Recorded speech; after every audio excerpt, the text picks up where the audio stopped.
I don't know what to do. I don't know how we do this. How does it start? This is new. We haven't been here in a while.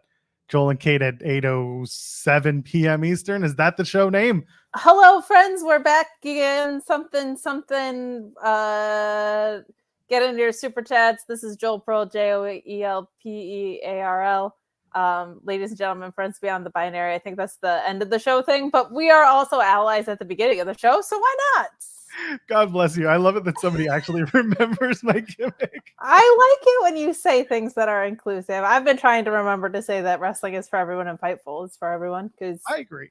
I got reminded of that when I was at Podcast Movement, how important that is, by some people who came up to me and told me how important that is. So I'm trying to do better about remembering that. But Joel, it's been a minute since we did this. Listen, let's rewind the clock a little bit. I remember when CM Punk was employed by AEW and we were doing a show together.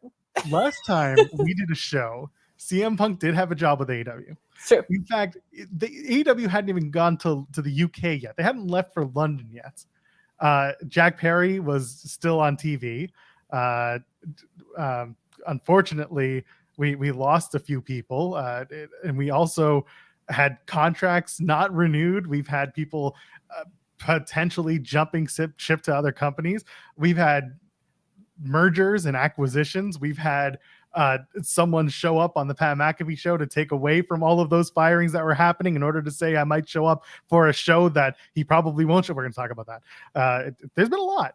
We took the entire summer. We didn't start the fire. We talk about the Fall Out Boy version because that one was shit. No, we won't. Even awesome. Though you stan alternatives that suck, like the Nickelback theme. That's the only Nickelback theme that I would love to see. You know what? If the Collision theme wasn't that, it's got to be that version. I'm going to redo the intro. I'm going to get Dave from Pro Wrestling Podcast, who agrees with me, by the way, to redo the Collision intro with two people can be wrong. Okay, but they're not. I love Dave. He's a gem of a human being. I'm so proud of him, like on a personal level. But the amount of wrong that both of you are about We Didn't Start the Fire from Nickelback. I'd rather it just be Photograph. Just like unrelated. Just like you just see Miro's big ass face, like, look at this photograph. It's Tony Khan, but it's the meme version of Photograph, where it's look at this graph, and it's just Tony Khan. It's the minute by minute numbers. Like Chris Statlander, and it's like goodbye. I'm in. I'm so in on Photographing in the theme instead. And then the new theme for Rampage should be Rockstar by Nickelback. Oh God. What a trash song that was about them, kind of like, anyway. But you know that the Toronto International Film Festival just did an entire documentary on them, and it actually wasn't that bad. I haven't seen all of it, but like the pieces that I've seen, I'm like, this doesn't look that bad. I will say this. I have a special hatred in my heart for that era of music because I feel like a lot of it killed my favorite era of music, of grunge. Like, and between that and pop punk being like at the same time, that era of music was, boy, oh boy, not for me. There are way worse bands than Nickelback from that time. Like Puddle of Mud, Theory of a Dead Man. Like Nickelback was a knockoff grunge band. And then there were knockoffs of the knockoff grunge band. So see, A-Shock saying Mass Lines covering Photograph. You know where my head and my heart are at. You know, we stay in the Mass Lines, lads, here. When you mentioned Puddle of Mud, all I can think of is Wes Scantlin doing that version of About a Girl by Nickelback. Oh my God. Yeah. If you haven't seen that one yet, it's all over the internet, but it was not good. Didn't they did like a Scream 2 soundtrack song, Puddle of Mud did. I can't remember what it was. I just remember the one song they did that WWE used for a pay-per-view theme. That's what's okay. So it's genuinely hilarious that, like, as someone that started watching in 2009, I didn't know that Limp Bizkit and wrestling had a connection until like way after the fact, right? Dude, all the wrestling fans were like, "Oh my God, Limp Bizkit!" I'm like, "Yeah, who fucking cares?" All the times when WWE announcers would be like, "WWE's favorite band, Kid Rock," I'd be like, "Hell, it is. It's Limp Bizkit. It should have been Limp Bizkit." They should be in the Hall of Fame. Yeah, Kid Rock. Woof. Adult country fusion trash bag man. Whoa, the worst. It's what I don't know if you have Kid Rock stories having been in the music scene, but I have Kid Rock stories from people that worked with him in studios, and I'm like, he's every bit as fraudulent as you would think he is. It's delightful. I'm not surprised. I don't have those experiences because thank God I never had to deal with that side of the music world. Like I never had to deal with his side of the music world. I've never had to perform in his area of whatever he does or doesn't Oh, do. buddy, I'll tell you some studio stories offline from engineers I know that worked with him. I'm going platinum or whatever that trash was. Oh my God. Well, here we are. We like I said, we took the summer off. We Kate did. and I saw each other. We hung out at Forbidden Door, and then we decided to close the Forbidden Door on our show for an entire summer. Well, you stole my toothbrush, Joel. So I did. I've since gotten new ones for everybody, including my kid. He got a new one. He went to the dentist for the first time this past weekend. Oh, how'd that go? Actually, pretty well in the end. Good. He hung out on his mummy's lap, and then up above they had their smart. It's like a pediatric dentist, so they had like a TV up on the thing, and they were just doing Peppa Pig, and he was just like, "Just do whatever you want to me." So sign 9 million that I had ADHD growing up. Like the way that I would get hyperfixated on shows. Okay, so my aunt, my godmother, who's wonderful, used to take me and my sister to ice capades all the time. You know what ice capades are, right? Oh, hell yeah, I do. Oh my God. So like little girl during that Disney era when it was just banger after banger, like Little Mermaid, Lion King, Cinderella, like just crushing it for years. So we'd go see them, and Joel, they're on ice. And my little like 6-year-old ADHD ass was like just so mesmerized by this to the point where my aunt was, I guess one time asked my sister, like, is she having fun? And my sister was like, oh yeah, like she is so into it. But that's the best thing you could do if you can get them like distracted. Beautiful. So beautiful time. A lot of things have happened since then. But for now, how about you leave a thumbs up on the video and subscribe to us here at Fightful Overbooked. Kate and I are going to be back. I think we're back. I think as often as we can. I actually got a lot of DMs from people asking over the last few weeks, like, hey, when are you guys coming back? I really like the show. Shout out to those who did. I really do appreciate it because, you know, Kate and I, we talk to each other often and we're just like, hey, we miss doing our show. But of course, life sometimes takes precedent. Beyond that, we travel, we work, we have families and all that. But last week I couldn't talk, you know. Yeah, exactly. And like we had planned to come back last week, but honestly, I think we both could have used the rest and we did. So again, I want to thank those who reached out and were just like, we can't wait for you to come back. And obviously y'all are here and in full force. And hello chat. It's good to see you. I saw, was it SP3 in the chat was saying something about Joel and Kate at 808. Joel and Kate at 808. Hitting the 808s, baby. Yeah, you're always on time. And of course, you can donate to Super Chat. Any amount of question statement read on the air. We can start off just like Ryan Lambert did and said, look at these two lovely people. Where? What an accusation off the top. Like that we come back and we get accused of being lovely people. It's Sunday. I'm barely a person, never mind a lovely one. Tell me about it. I don't know where did it come from that suddenly we were good at this job? It's very strange. I don't know. It's gross. We got a lot to talk about, and Amber sent us a super chat before we even got on the air. So thank you, Amber. So what does Amber want to talk about? Amber wants to talk about, first of all, happy Sunday, and to you too. Does the way WWE handled Jade's arrival set a more realistic view of what it would look like if others left AEW for WWE than Cody's? Well, we get to talk about Cody's because. So, well, I mean, I would argue, first of all, with Cody, he's still extremely over. And yeah, we're spinning our wheels right now. 100%. Like every week he's on TV, nothing. Like this past week was a great example of that. Comes out, says nothing, and then he gets interrupted. He's like interrupting Cow Moo, but like people still file in to see him on when he works the house shows. People are there to see Cody. Like there's 100% an undeniable like love for him as a top guy. Goddamn deniable, Joel. That's right. But listen, I mean, we're going to talk about that and the whole Rock thing and what's going on there. But let's start with Jade. So the news came out on Fightful Select on Wednesday night after Dynamite went off the air. After I was very much asleep, I woke up the next morning and I saw Jade Cargill may be wrapping up with AEW and possibly headed to WWE. read through the story, and of course other people are just like, no, I heard that she's gonna re-sign with AEW and I'll put money down on it. And I'm just like, cool, that's dumb. So here we are. And there's a possibility that Jade Cargill is Hey, Sean Ross Sapp, Raj. I'll call out names. Oh, $250 is a drop in the bucket for that guy. So anyway. Yeah, that's what I'm saying. So pay it up. Just gaslighting people for engagement. Anyway, so the point is, we have. I'm glad that you'll call him out. I'm too nice. So Jade's potentially moving to WWE.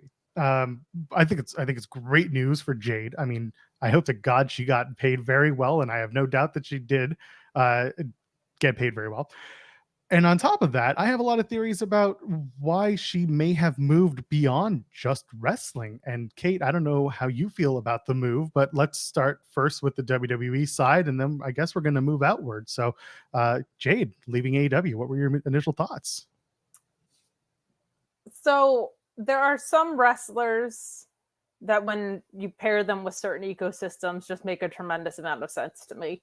And Jade moving to WWE is one of them. Claudio moving to AEW is the example that I always use. Like, look at what that guy is right now. Bray Wyatt is someone that to me only would work in WWE. Elias's contract is up. That guy should 100% be an Impact in my opinion. Like, one beautiful thing about us having so many wrestling alternatives right now is that you can kind of almost play matchmaker with like people in their ecosystems. Jade going to WWE makes so much sense to me. Like, I think it is the ultimate place for her to magnify her strengths, hide some of her weaknesses, and she has incredible crossover potential.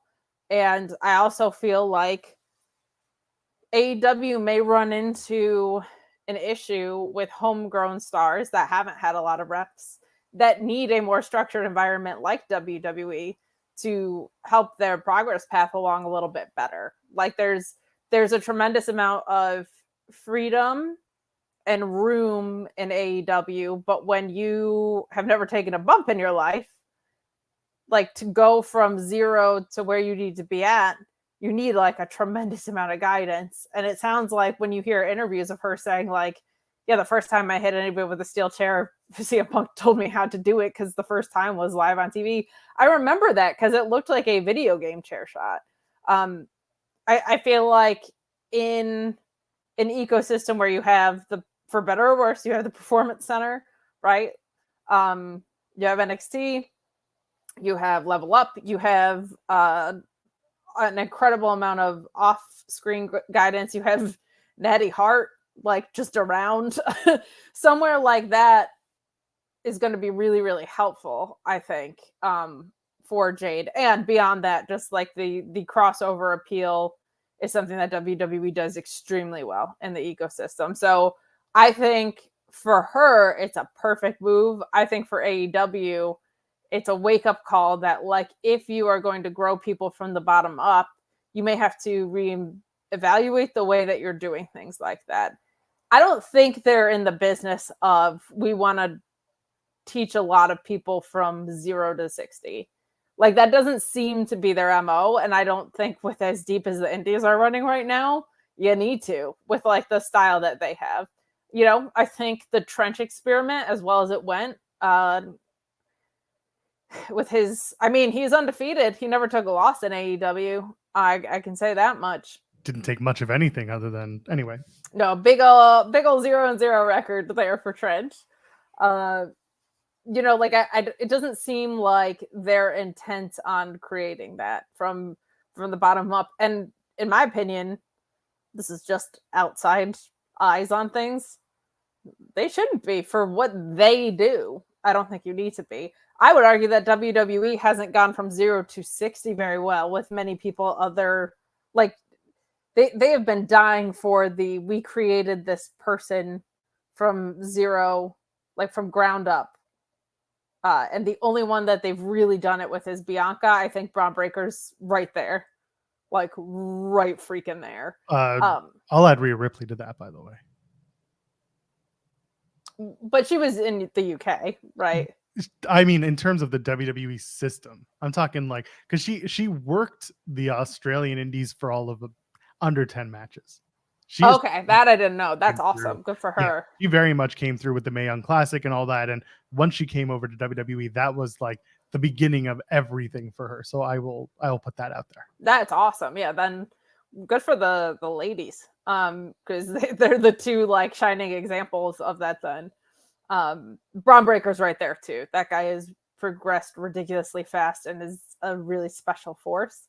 But like, I think that's something that they want to be able to say that they can do. And I don't think that's something that AEW needs to say they can be able to do, because they have more of an independent feel. So it just feels like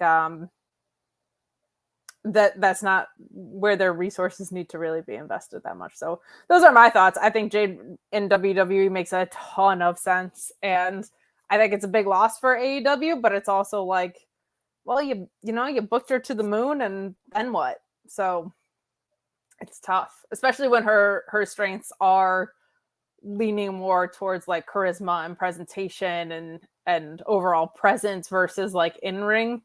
That's a tricky thing to preserve in AEW as opposed to WWE, where I think she can have a bazillion 8 to 10 minute matches and be an incredibly over superstar. Yeah, the presentation of wrestlers for both companies, I always think about this. It's like, if you want to be the creative, or not the creative, if you want to be the character wrestler, you go to WWE.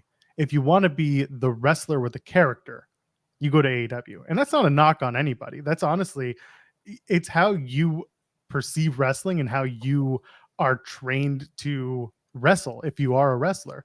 For some, the character is important in my opinion, but for some, character is more important than wrestling, or the wrestling is more important than the character. There's a balance, and everybody's balance line is different. You look at someone like Daniel Garcia, I think is a really interesting case study in this, because Daniel Garcia came in as a great wrestler, and in AEW of all places, he is finding himself being whatever the hell he is. Yeah, and like the dance is over. There's just something.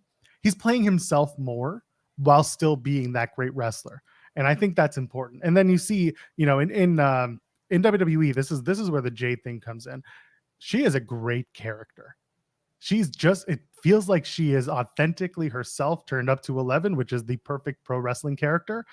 And for her to go to a place like WWE, it works on multiple levels. One, physically, she will match up better with a lot of top stars on that roster. And this is something that I spoke with Zach Haydorn from Brass Ring Media. We spoke about this on Friday. And the way that I put it was that, and this isn't a knock on any women's division, it's just that Jade is just physically more imposing than a lot of wrestlers on the AEW roster. And as a result, you don't have a lot of matchups that make as much sense. Her and Nyla was probably the closest physically like imposing match that you could have. Everything else. Chris, though. Yeah, so Chris, yeah, when she came back, that's true. The matches against Chris, and it's very recent. That's the other thing too. Unfortunately, for a lot of Jade's run, Chris was injured or doing stuff with Penelope. Taya came in super late to her run. Kind of a lot more of that. Yeah, and again, it's also presentation, because unfortunately, the women's division in AEW, feel how you will, there aren't a lot of spotlit different women at a different time. We'll talk about that as we go through, but I'll go in WWE terms. You've got Charlotte, you've got Rhea Ripley, you've got a returning Nia Jax. Regardless of how we feel, she's still a physically imposing individual to have a match with. There are people in NXT that will make a great matchup situation with Blair Davenport all day. Yeah, absolutely. Bianca. I mean, there's also just, quite frankly, and I don't think it's been booked well, or the representation has been particularly great in WWE land for a little bit now. Asuka certainly, Io certainly, but there is way more breathing room in WWE for women's wrestling, and it does feel like more of a priority. I think you've seen a little bit of that get diminished from an incredible amount of overbooking on the SmackDown side in particular. But that's also a good way to rotate a lot of women on your screen. And I think you've seen some strides in AEW land. The Toni Storm stuff has been hysterical to me. Saraya, this is actually working way better than I thought it would, because I feel like she's actually really good at things like when she's on the outside reading when the crowd is dead. So going over to like rip up a sign or whatever, like she knows what she's capable of, and she knows what she's there to do. So she's not trying to outkick her coverage with what this title reign is going to be. And I think it might end as soon as Grand Slam. We'll talk about that too. But like, I think you're seeing the thing with AEW is you see inches in the right direction and then you see back steps, right? But at the same time, Jade already went through that entire roster. So like, what's next? They Hulk Hogan'd her. Like she ran through everybody. They Goldberged her. It wasn't they Goldberged her it to was who's moon. Next. Yes, and you know, and I quite frankly, and I you never know what is like true and what's not or whatever. You don't hear about catty BS in WWE. I'm sure it happens. But you rarely hear about it. So it's not such a problem that it's boiling over as much. You know, you hear things with Charlotte or whatever, I guess, but like you just don't hear it. And in AEW, you hear it all the time. Blue Fisto's involvement or not, you hear some stuff, right? So who knows? Like maybe she was fed up with the backstage dynamic. Maybe she was part of the backstage dynamic and didn't want to be there anymore. Who the heck knows? But yeah, I think it's not a good look for AEW. I don't think it hurts them as bad as it looks, if that makes any sense. Because I think there's a lot of really, really strong possibilities within the AEW women's division right now. So should they choose to put the gas behind it, I think they're going to be just fine. But it doesn't look great when that's like your only homegrown star. Yeah, I mean, in hindsight, they should have struck while the iron was hotter in terms of when to end the streak, when to move her into a different, like there are so many more things you could have done, but apparently they didn't spend that time building Jade beyond unstoppable force with the TBS title, and eventually she dropped it to Chris, and everything played out as it did. That's essentially what happened with CM Punk. So they've got to start thinking about who they're going to start giving kind of like massive protection to and win streaks, because that's in a very short time your most protected assets have just left in their respective divisions. When does Wardlow's contract expire? I don't know. I think a lot of people are asking that question these days, since it's contract season and a lot of news is flying around. But with Jade, there's also another thing. Who brought Jade into AEW? Adrenaline. So the initial question of like, how do you bring her in? You have Jade show up. This is what I do. Okay, so Jade shows up, and then a giant ambulance comes rolling in behind her. And then Shaq comes out of the ambulance. Jade shows up. She enters the Royal Rumble. And then right behind her in the Royal Rumble is Brandy Rose. And she goes, "Who the hell told you it was open mic night?" And that's it. That's your first feud. It lasts a year and a half, and it's just Brandy and Jade. That's it. It's the night one main event of WrestleMania, and then night two is Cody versus Roman. And that's it. That's how you do it. Is Jade versus The Rock. It's Jade versus The Rock. She's doing double duty. That's right. I do want to actually. So the debut. Is that how you would debut her for real though at the Rumble, or do you have another idea in mind for Jade? Because I've definitely bandied about a few, and I think I found one that I'd like, and I don't know if it'll do it, but it's one that I would have. So there's a few possibilities that are in my head. The first one is, yes, debut her at the Rumble. I think that gives her a lot of breathing room to get acclimated to a new place, a new system, get some reps off air, kind of get used to the presentation. And it's kind of I don't want to say a meaningless season, but it's definitely a downswing in WWE programming from now till the end of the year. So I feel like you want her to feel like a big deal. Royal Rumble's like the perfect place to have her enter. If you did want to debut her before that, there's two opportunities in my head. One, she takes the belts off Becky in NXT, and she has a little short NXT run, gets called up, but that gives her time to transition in NXT. Not a bad move. Beating Becky is a huge deal. What I don't like is what that does to Tiffany Stratton. Then you really kind of cut Tiffany Stratton's legs out from under her. I think she'd be fine, but it like that means her title reign was mostly Thea Hale and losing to Becky. That's not great. The other possibility that I think could be really fun is if you wanted to go before Royal Rumble, but on the main roster, if you brought her in for like a women's Survivor Series match, that's like a really, really easy way to let her do some like big woman stuff, get her feet out under her, participate, feel like a big deal, but not have the pressure of just like, you're in there with Charlotte Flair now or whatever.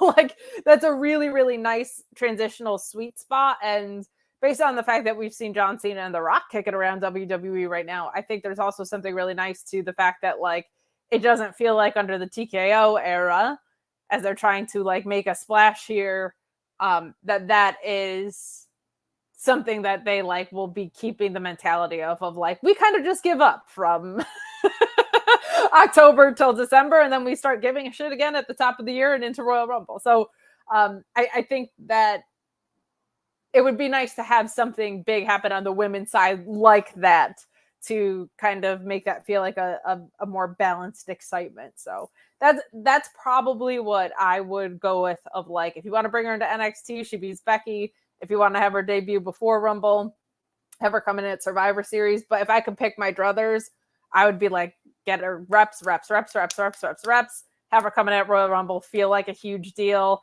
If not win it, because I think they already know what Mania programs they want, have her be like a Final 4 or Final 2 and make it feel like a holy shit moment.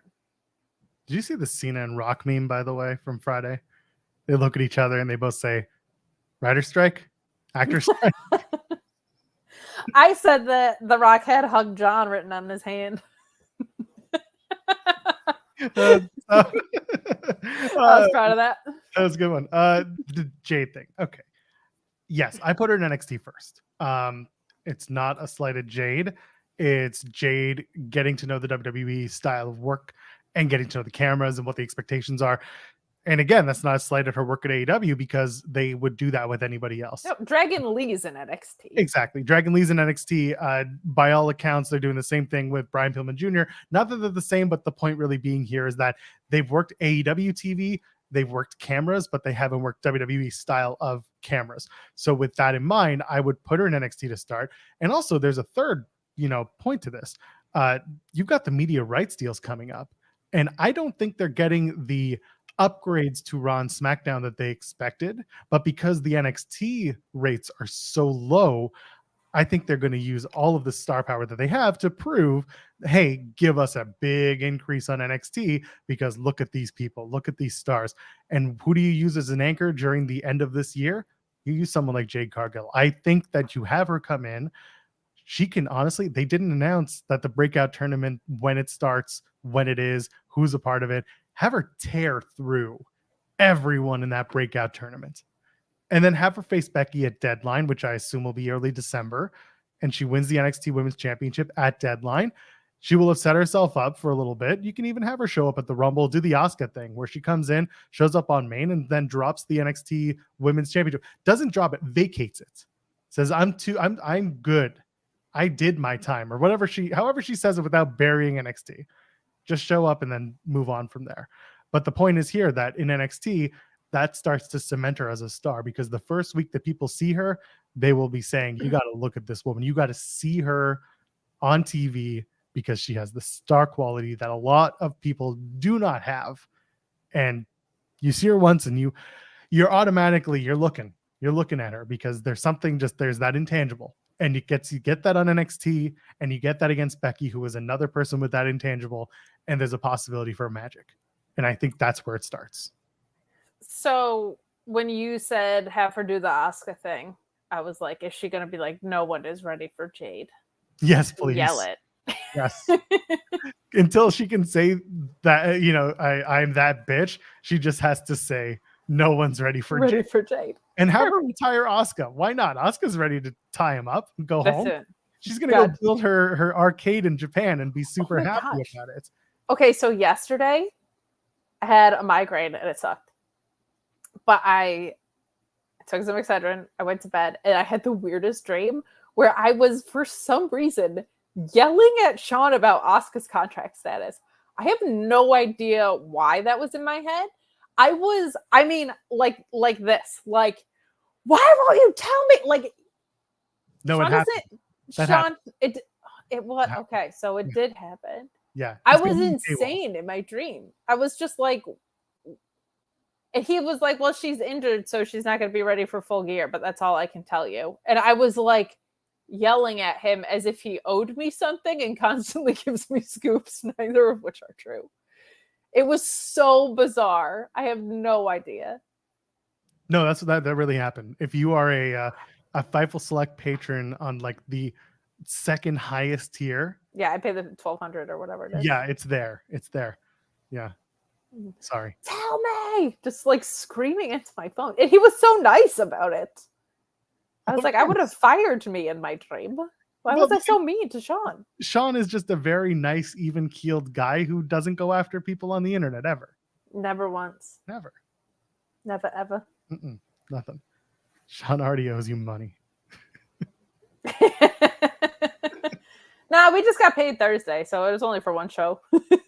That's fair. I should probably. No, I don't know. My invoice is in 2 weeks. Ryan Lambert sent another super chat. Jade is going to be world champ before Cody Rhodes. Okay.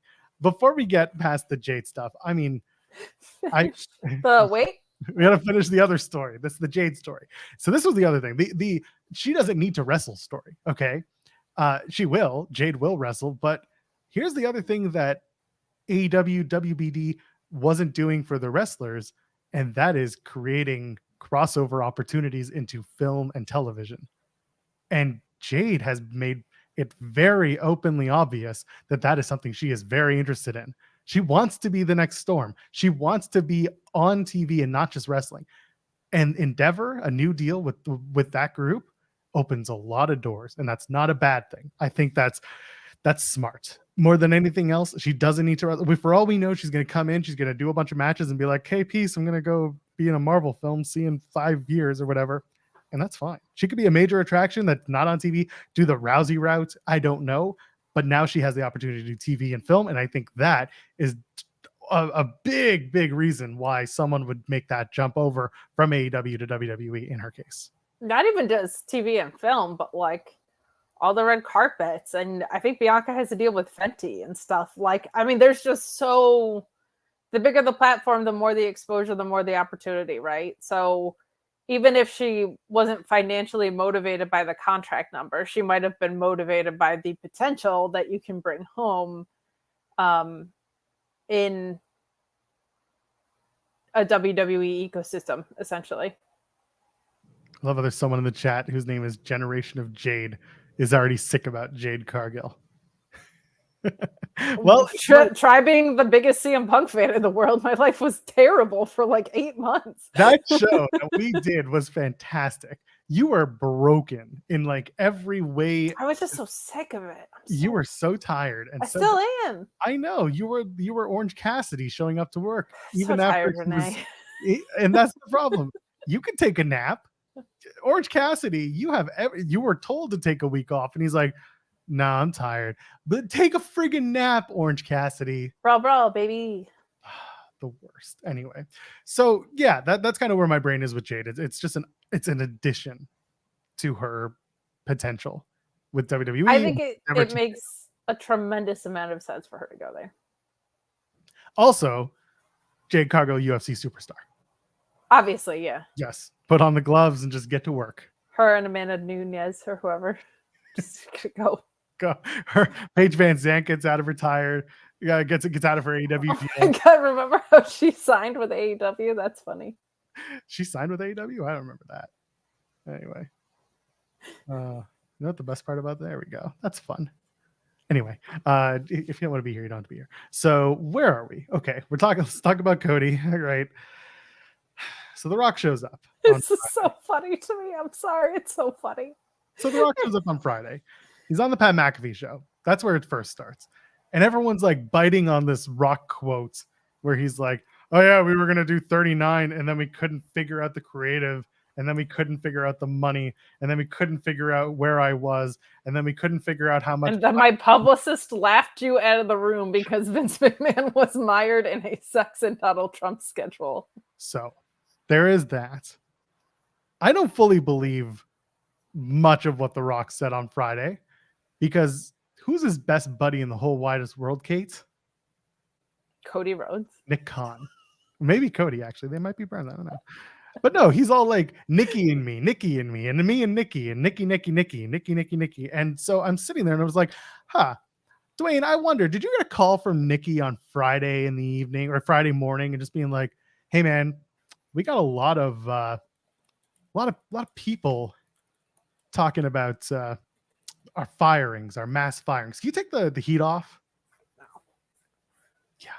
No, that's not, nobody gives a shit about corporate firing. Sorry to the people that were in corporate fire, but like, that's not anything to do with any of this. There was a part of it that he was absolutely, I think The Rock may have done it himself.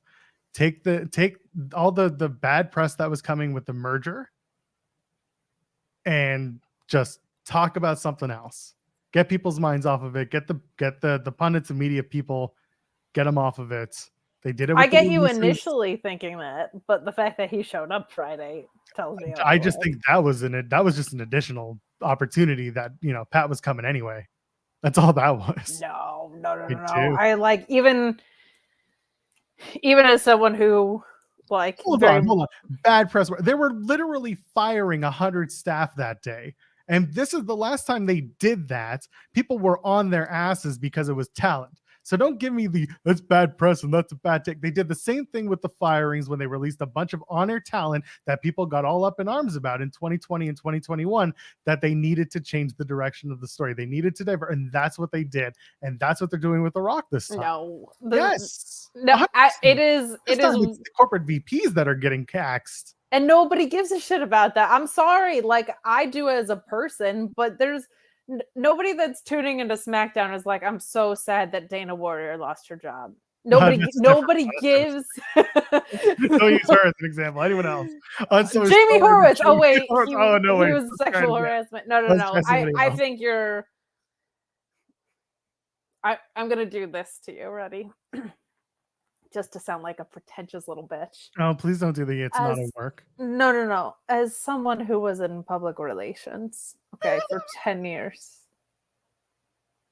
I actually sincerely think it's way more of first of all, I don't think The Rock is that available, that on demand. Second of all, I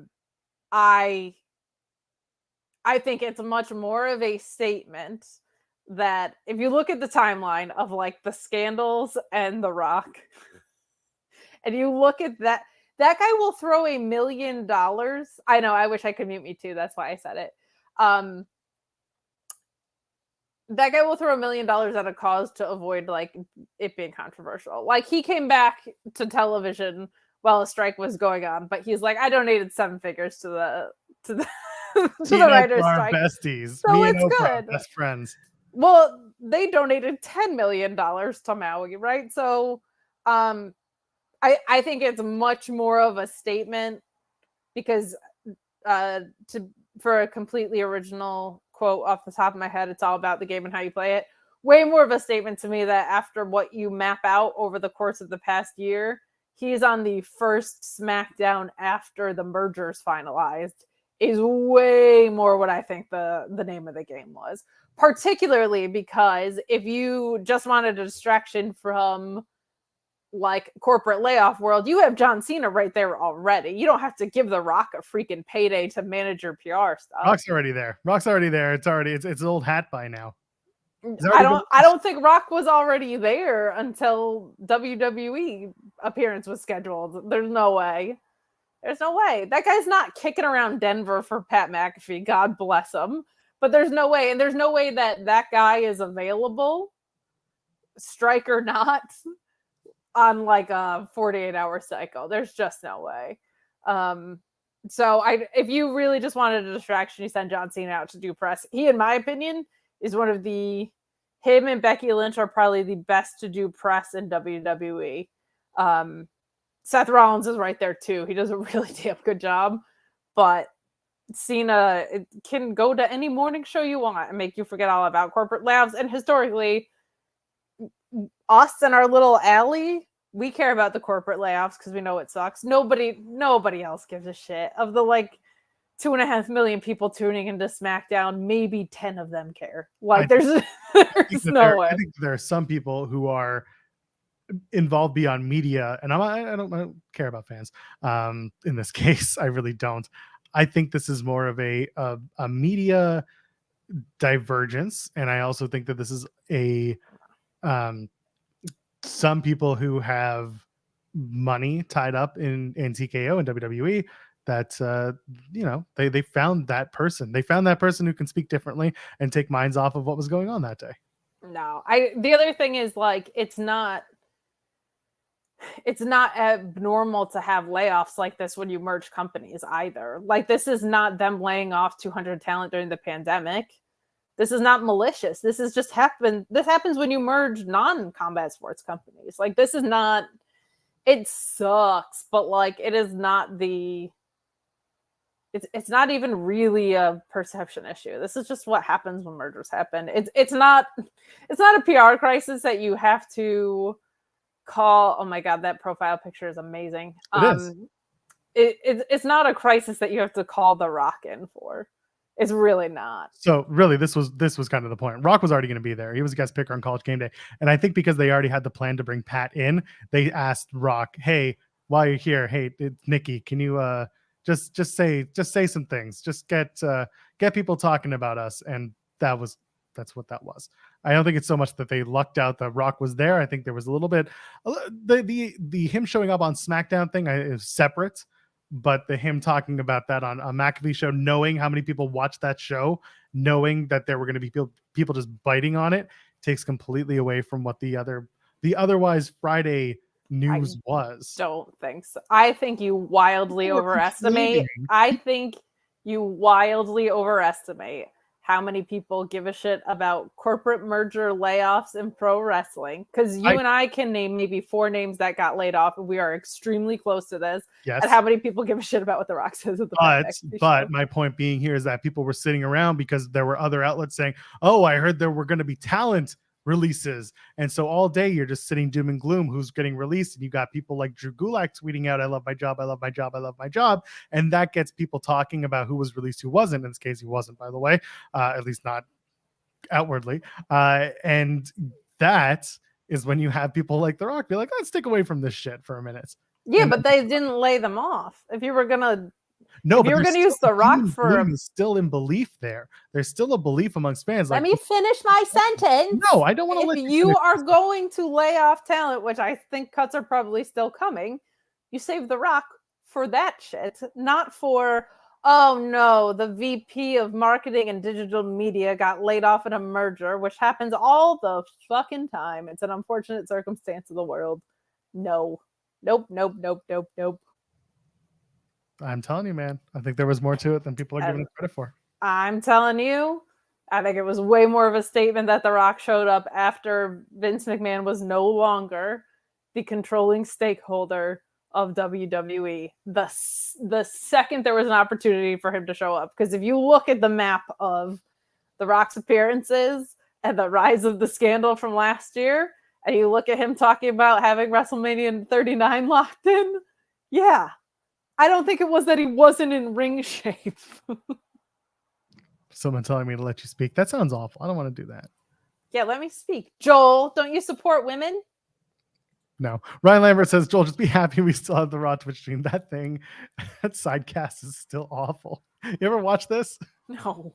I love myself. It's Drew Gulak, Ryan Popola, and Megan Morant basically just sitting in their homes and the studio offices at WWE, just like watching the show with bad audio and talking to the chat. It's just not good.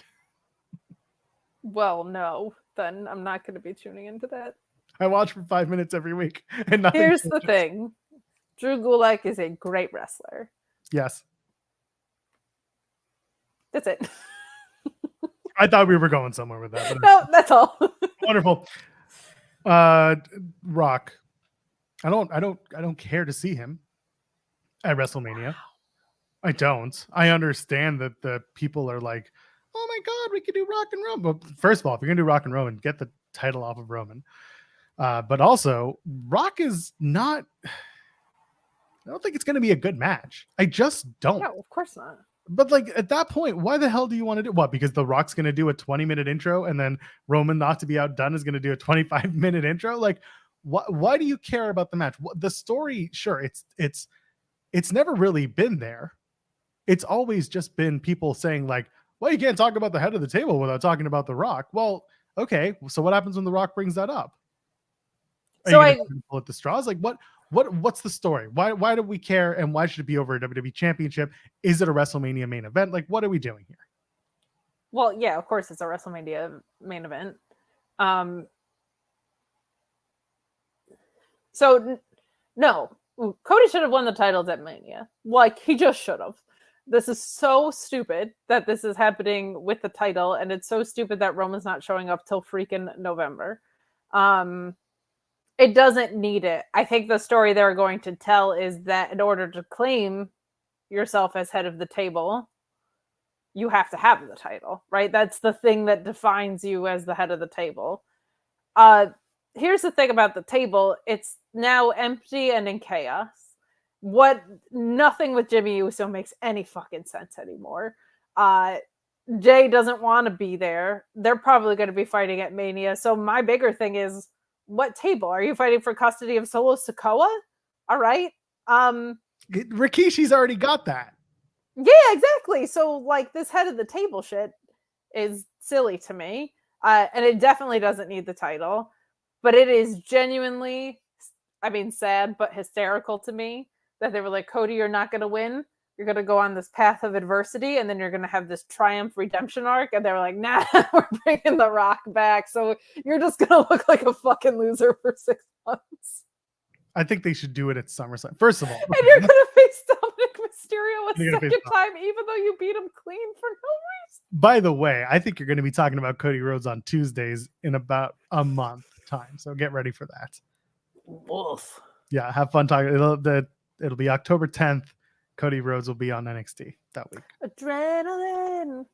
On Title Tuesday versus AEW Dynamite. Yeah, that's so cool. By the way, that's a head-to-head show. Have fun. So anyway, yeah, October 10th. Get your calendars out. So, The Rock. What's the point of doing it at WrestleMania when you've already sold the tickets? Why would you bring how many eyeballs did his social media shit get, Joel? And what did it matter? It doesn't all. And it's Livegate is already met. There's plenty of money to be made, and that's always going to be. Buy the T-shirt is what. Let me fucking finish a sentence, bro. I don't want to do that. We've been through this. WrestleMania is always going to sell well, whether or not The Rock is there or not. It's always going to sell well. It's Wrestle fucking Mania. He's 52. This story has gone on for 4 fucking years, which is probably 2 years longer than it should have. Fucking end it. Like, of course the match is going to suck. Now, I think there is something that you could do. It would involve Roman working 2 nights. And since he's like, I would rather have 2 nights on my entire 2024, I doubt it'll happen. But you could do The Rock versus Roman night 1 and The Rock versus Cody night 2. And Cody actually does finish the story. And I actually do think, assuming that Jimmy Uso is now trying to get back into the faction that he left and wanted to keep his brother from becoming a part of again. Like, this makes no fucking sense. But assuming Jimmy Uso is trying to get back there, you could do, like, I think the best thing you could do for The Rock is a match with a ton of interference. Like every Roman match is. It's annoying, but it protects The Rock and keeps him from looking like a fucking idiot. Like, it's not going to be a good match, but interference matches keep a lot of that shit protected. Look at Jeff Jarrett. It's his whole thing. So, I think it's just so now or never, and it felt now or never last year. He's 52. You got to get it done. You got to finish this whole Roman arc and time period and whatever. It's got to be done now. WrestleMania is always going to sell it. There's still a ton of opportunity to be made from advertisers, and how many people are going to be watching on Peacock and social media and all those other metrics that they measure by. How much merch is going to, how many head of the table t-shirts are going to sell? Come on. Let's be real. Like, it's going to sell extremely well. It's a huge deal. I don't even give a shit, but it would be naive to say it's not a huge deal. And it's also something that, boy, is it now or never. Like, it felt that way a couple of times now. Stick with never. So I would, but it's a dumb business decision. Well, there's also the idea of why would Rock was never able to come back before because there were insurance conversations surrounding him. Because the last time he competed in an actual match, he did get injured, and that messed up an entire movie filming schedule for Hercules. We're assuming now that the writer strike, that the actor strike, that the strike is going to go beyond March, April. I don't think it is. I mean, I think Cody already drove the bus to LA to try and end it. But the point is, he is there is that liability. We don't know what Rock's schedule for filming is going to be post strike. And I want to go back to the Jimmy thing, by the way. I really think that the Jimmy thing is him trying to quote unquote infiltrate so that he can get his match with Roman, because inevitably he'll want his match with Roman for the world title. Because that's just what it is in the bloodline. Everybody fucking bored. Yeah, I get it. But also, like, go back to the WrestleMania press conference with Roman, and he said, I'm here to elevate everybody in my family. That's going to include Jimmy. He did it with Jay. Arguably did a great job with Jay. We're seeing it on Raw. People are into it. Now he's got to do it with Jimmy. It's a little bit more stiffer. It's just, bigger hill to climb. I thought we were leading to Jay versus Jimmy. That eventually, was the whole thing. You can do Jay versus Jimmy, but you've still got how many months until Mania? 6-7 months till Mania? You got a lot of time. Barf. That's fine. And you don't have the champion on every week. So eventually you're going to have to get to those. On every week, you have the champion on like once a month if you're lucky. Guess what? If this were the 60s, if this was the 70s, same situation would be applying here. Yeah, but it's not. The 80s would run house shows that were ABC. Like ABC talent, and there wouldn't always be the heavyweight champion on top. I don't fucking care. It's the only title that you've put any investment into. I disagree. You've got Seth's world heavyweight champion. Thank God I review SmackDown. I know. That's Seth's fine. Not there for that. That's fine. No, I think moving Gunther away from SmackDown was also another way that they screwed the titles in terms of importance. It's so convoluted and boring, and you could have. The thing is, they've created so much genuine investment in matches against Roman, and they had all these opportunities to do something with it, and now you boy who cried wolfed this shit till the end of time. Nobody fucking cares. If you do Cody again, you fucking better give it to him. If you do The Rock, it doesn't need the title, to your point. So you've invested all of this for no payoff.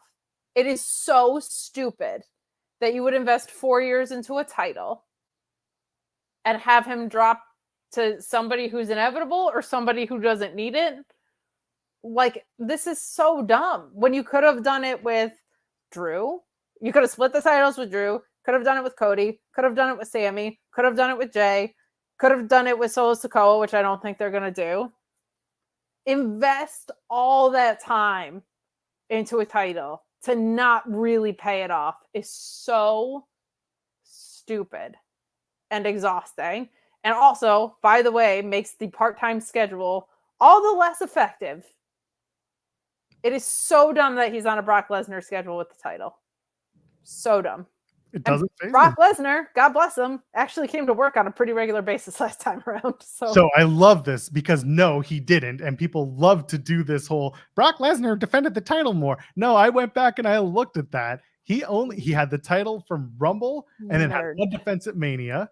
And then that you went back and looked. Yeah, I went back because I got sick of people being like, no, but he worked Raw is what I mean for the first time in forever. He actually showed up at Raw. Yes, he did, Joel. Now we've got Paul Heyman being the proxy for Roman Reigns. It's just like having the same promo because guess what? Roman Reigns ain't doing much talking regardless, unless he's saying, "City, acknowledge me," and what? And then he also looks pensive backstage.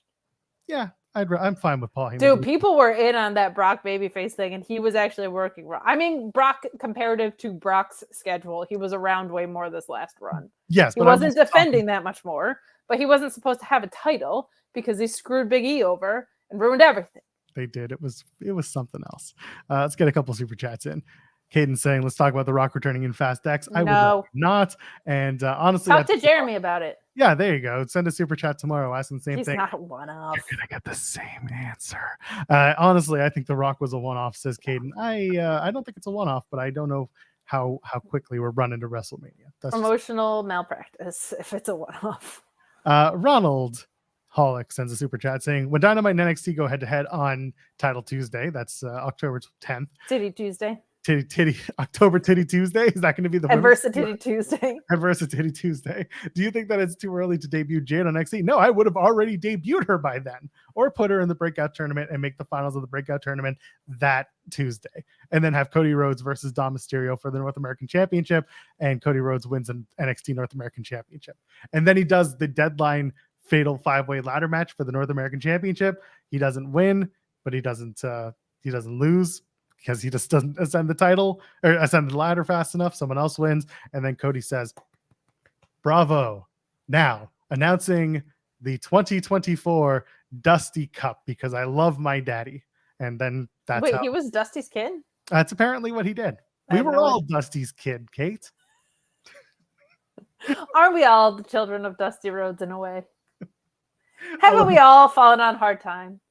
Well, I mean, some of us more than others, yes. Okay, for real though, like, what do you do with Cody now? Obviously, him and Seth is a possibility. I'm kind of not kidding about the Dominic NXT North American Championship thing. It's a very quick ratings pop.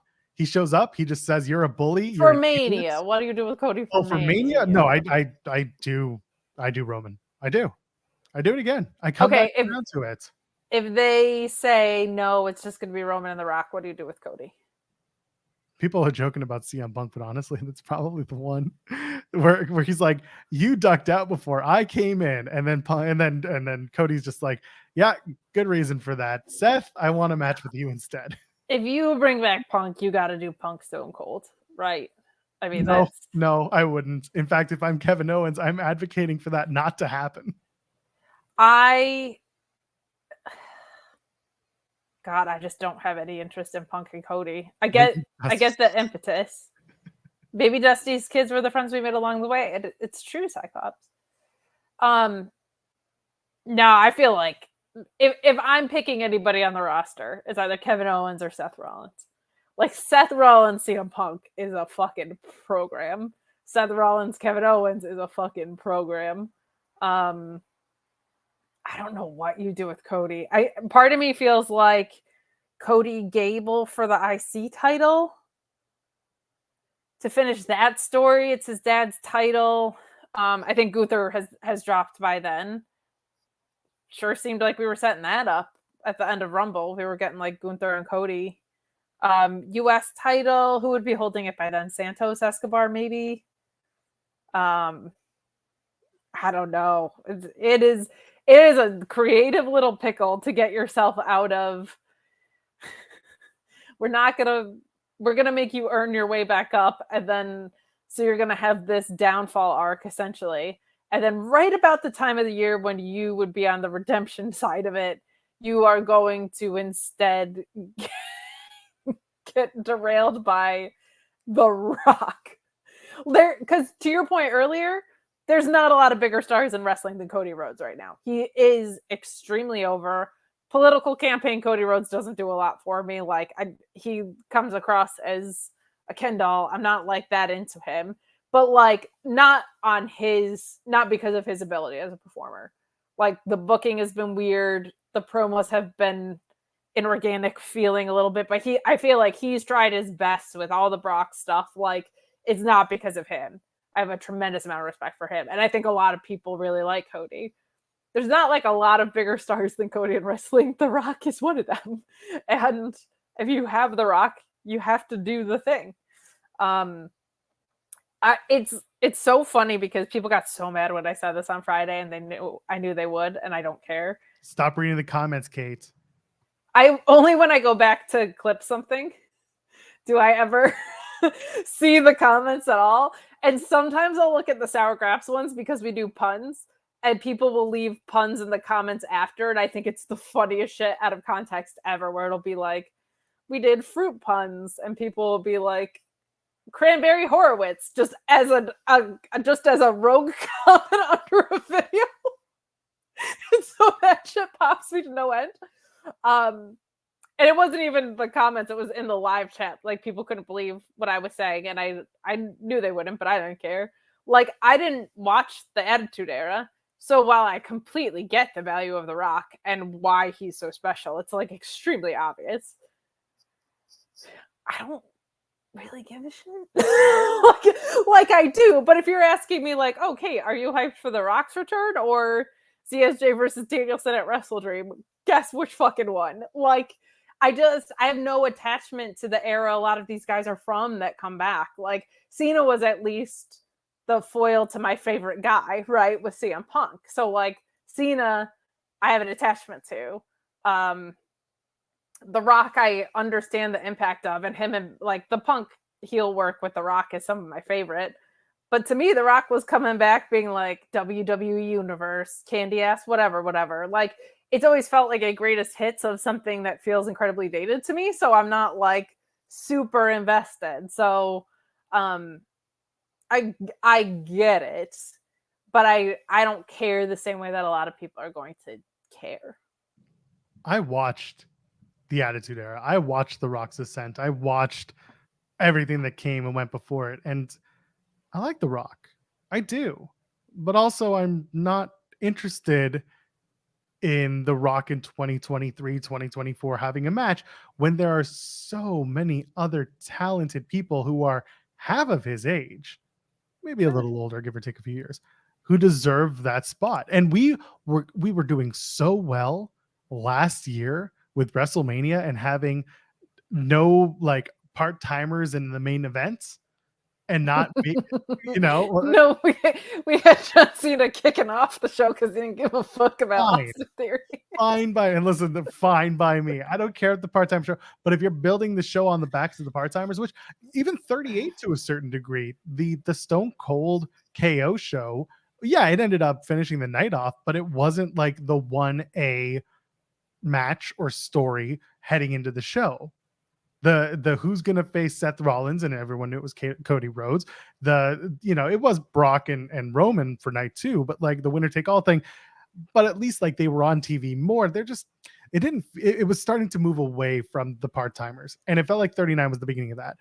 To go right back to that for WrestleMania 40 to do Roman and Rock, that's so counterintuitive to the good thing that you were just starting to build. And that's where I just get annoyed. I think their excuse for it is going to be, we have so much room on the rest of the cards for this. My thing is, it's such a waste of everything you've invested into Roman Reigns.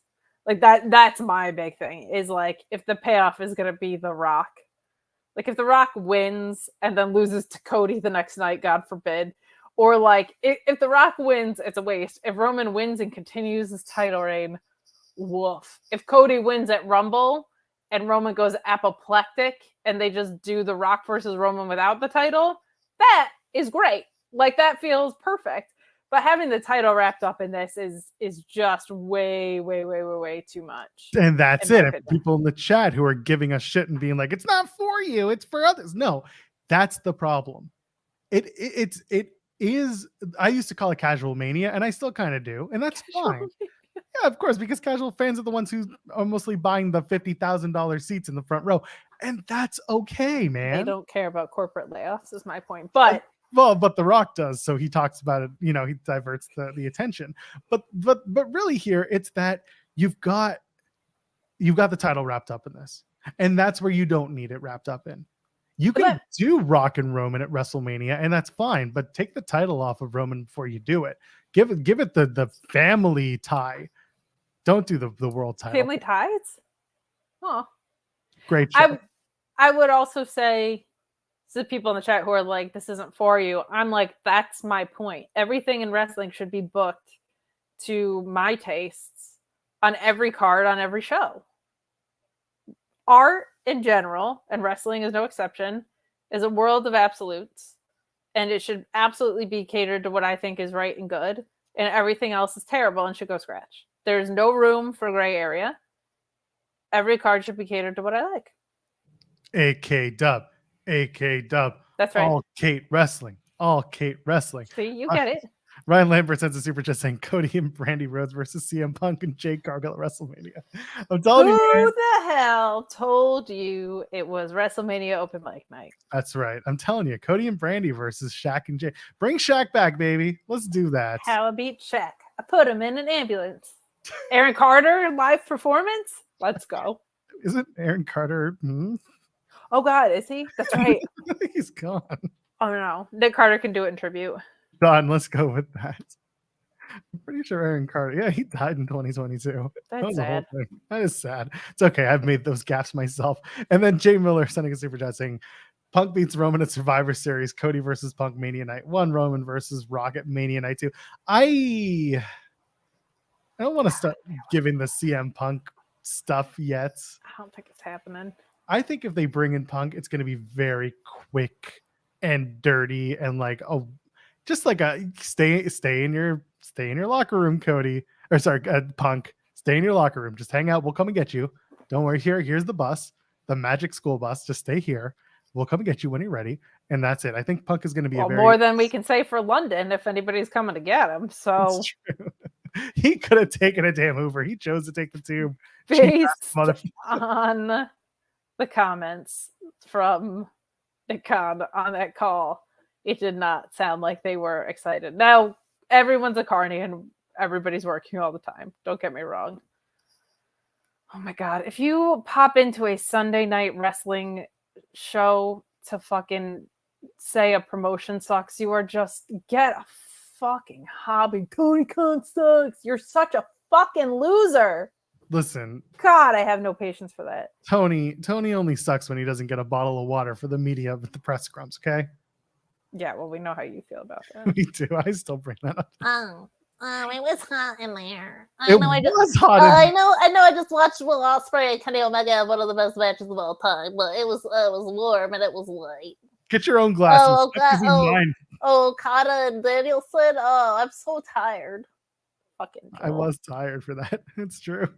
I'll be tired for Danielson and ZSJ too, because I'm sure that'll go on at midnight. Cry about it. I'll be like this. Probably. You gonna be high on something? On wrestling, baby. Oh, I knew you were gonna do that. I shouldn't have given you that option. Damn it, that's the worst. I don't do drugs. Yeah, that's fair. I had a chance to get back at them with the corn. Man, I'm not going to Grand Slam anymore, so there's that.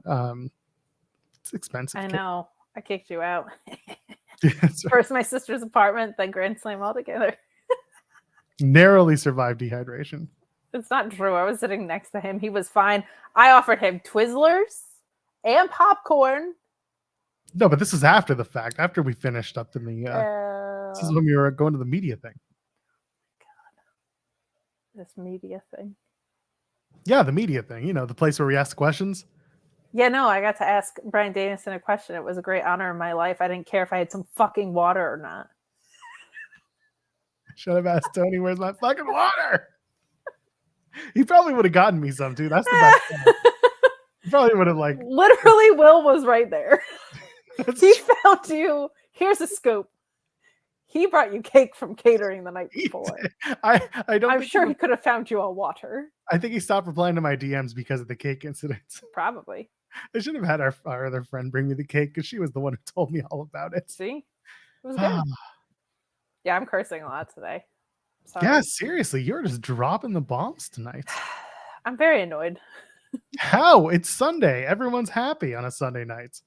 Everyone's going back to work tomorrow. That's the why. weekend is done. I'm very tired, Joel. I'm so tired. Just like Orange Cassidy. I went to the ROM today with my family. It was fun. The Royal Ontario Museum, for those who don't know. Beautiful place. We had free stuff. Joel, all my wrestle dreams are coming true. Did you see what Will Ospreay said before? Yeah, he wants to do the tag match, him and Marufuji versus Kingston and partner. Yeah. Oh, Jun Akiyama, right, not Kawada. My bad. Sorry, he met Eddie Kawada. Kingston and Nakazawa. It's gonna be amazing. I did not say Nakazawa. Now you're just painting me as an ignorant racist. That is correct. Damn it. Yeah, some people who are talking. Oh no. Okay, you got me here. Not everyone's going back to work. Yeah, Joel, you insensitive little prick. You see, but The Rock came on the Pat McAfee show and took my mind. It doesn't matter if The Rock came on to the Pat McAfee show as a press distraction. But he took my mind off of it. My God, the fact that you think anybody cares about corporate layoffs. I think it was more just I was not super happy to watch a lot of media and just like people get super jazzed over those comments.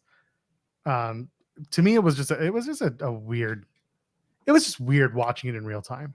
Was it because you didn't have a crisp cold water by you? No, I did actually.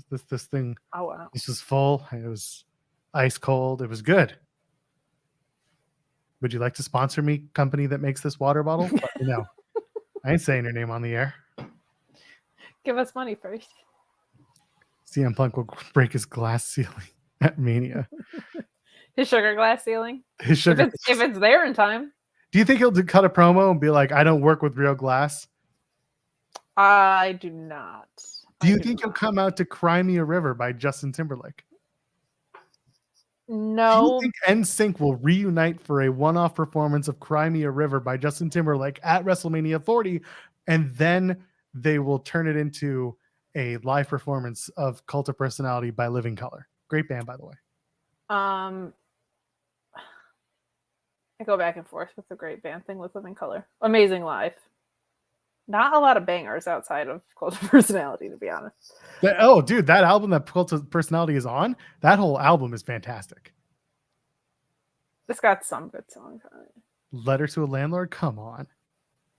No, but I do think NSYNC is going on tour. I think weirdly, this is going to come as a surprise to you, I think, Joel. I don't think CM Punk is like a big NSYNC guy. Actually, what if he is? That would be awesome. NSYNC is coming in to distract us. As an accurate depiction of the situation in hand, Kate. Oh, that's so good. Still better than Nickelback. Let's go. No, what are you talking about? Living Colour, by the way, are fantastic live. Go watch them. Go. They're really good live, and I've seen Corey Glover's solo stuff live, and he still has such a great voice. Wild. He is really good. Yeah, it's really impressive. Go see them. Go watch. Go listen to the Vivid album. It's kind of the only good one. It is the good one. Of course it is. Yeah. What's your favorite color? That's a good song. That is a good song. It's just man, just a bunch of dudes playing heavy metal music. You want a music scoop? Sure. From 20 years ago? Nope, never mind. Let's move on. It's about Living Colour. Oh, They were recording at a studio I used to work with across from TLC, and TLC stole the melody of Don't Go Chasing Waterfalls from them basically while they were writing. And if you think about the melody, it kind of makes sense. Good tune, though. So there you go. Great tune. Stolen tune. CM Punk is, in fact, a Nickelback fan. If anyone's going to know, it's Pro Wrestling Podcast. We're going out tonight. Get drunk every night. We're going to the... Anyway, that was a Raw theme song once upon a time. Look at this photograph. You should... The song Animals by Nickelback. That's a good one. Oh, God. It's an awful, like, lyrical... Was that them too? Song. Yeah, that was them. They did Rockstar and Animals? Yeah, Animals was them. Oh, God, they're awful. Hell of a song Animals is. It's just about getting Animals. Getting your DS while you're in the middle of the road or you're driving a car. It's probably the most authentic thing they've ever written, sadly. Burn It to the Ground is a pretty good one because Raw ratings went down at that time. Anyway, let's talk AEW for a minute, shall we? Okay. Jade Cargill's gone. Is that AEW's fault? Sorry, we already did that. We already talked about Jade. That's true, we did. Collision was really good. I said it on the tweet machine. I said it's a bad night for people who don't like, or the people who bitch about AEW not doing any video builds, because they did a whole lot of video packages. It's good. I like it. Joel, I'm going to put you in a pine box and send you back to your redeemer. Anyway, come on, how good is Miro? I didn't say everything was good. That promo ruled. Are you out of your damn mind? I was tempted by my hot, flexible wife is the funniest shit in the world. Stop. If you can go in one promo from talking about your hot, flexible wife to sending people back in a pine box to their maker, like seamlessly, I'm in on that. The Eddie Kingston promo, all day. That was very good. Tony Storm Yep. getting interviewed in her New York skyrise. Holy fuck. Can we talk about how RJ City is the perfect person to be doing those segments with her? Yeah, because it's babyface. Alex and I were talking about this on Select. Yes. His Yes. babyface bits, very, very similar to this in a good way. Yeah. It's fantastic. I've had This to explain is amazing, this Tony Storm stuff. Yeah, It is amazing. Yeah, I'm really happy to see that. And yeah, just it felt like a good episode of Collision last night. It was fun. It was good. It was I don't know. There take 22. It was a really good show. I really enjoyed it, and I think that more people could be enjoying Collision as well. Yeah, Collision's great. Should we go back to Kevin Kelly in the truck? We got 21 more times that you have to get through it. Okay, sorry. You think it? So stupid. That was actually my thing. I was like, who on earth needs 22 takes to get through that? People were asking, Kate. People were asking. I didn't get to see it in full yet because I was all migrained out, and then today I was doing grown-up stuff. But what's that like? It's not that fun. Mm. But everything that I did see from it was great. It was mostly it had a lot of video packages for sure, but I think also partly because it's essentially a go home to a non-pay-per-view, right? But I do like, there was news that came out that they're gonna be upping their pay-per-view game, right? And friend of the show and potatoes everywhere, Andrew Zarian, said he thinks it might go up to as many as one a month. My thing with that is, and I don't say concern because you and I don't assign emotional weight to wrestling. How dare you? Is like we're already seeing it, right? It's like we have Grand Slam and Wrestle Dream on top of each other. When we've had Forbidden Door and Blood and Guts on top of each other, that's been a thing. All Out was a pay-per-view, let's be honest, that they pulled out of their ass after All In and the Punk stuff. So the pacing of booking when they ratchet up that high is when I think things get spread a little bit thinner. But I think that might also be easier with two shows now. Like you can build to one thing that's mostly Dynamite heavy, and then you can build to another thing that's mostly Collision heavy, and kind of ping pong that way with your stories. But I just don't want them to get to the place where everything is supposed to feel special, so nothing does. Like I prefer kind of that like quarterly cadence with TV specials in between. But you cover Impact, so you're used to there being a special like every 3 days. I'm so glad that there is nothing until we got a month until Will Ospreay shows up, by the way. Yes, and then they go to the UK and do the UK tour. And originally it was like a week after Bound for Glory. They're like, we're doing Turning Point in Newcastle, and Will Ospreay is going to be there. And I'm like, oh, cool. We're going to have a Friday afternoon Impact Plus show, and like, we'll be good. Awesome. Let's go. And then they're like, at Victory Road, they're like, oh, actually, we're going to air it on November 3rd for Impact Specials. I'm like, why? Don't do that. Just air it live. I don't care if it's a week after Bound for Glory. I still get paid either way. Let's just get it out of the way. You've never sounded more like a whiny Jew than when you're on the show. Jesus Christ. You do. You It's sound very whiny and Jewish. Shana Tova to all my friends out there. I hope you have a Happy New Year, for reals. Well, thank you very much. You're welcome. Happy Rosh Hashanah. Oh, man. Can't Oh believe my you goodness. can't believe you just anti-Semitic me out of my own commentary. How It then was not I guess anti-Semitic. either way, I just wish it was Just how you sound. That's I think fine. it was good or bad. You ever think that your gimmicks from Sour Graps are basically just really old Jewish ladies? You anti-Semites, Linder. I don't know what you're talking about. They are legends.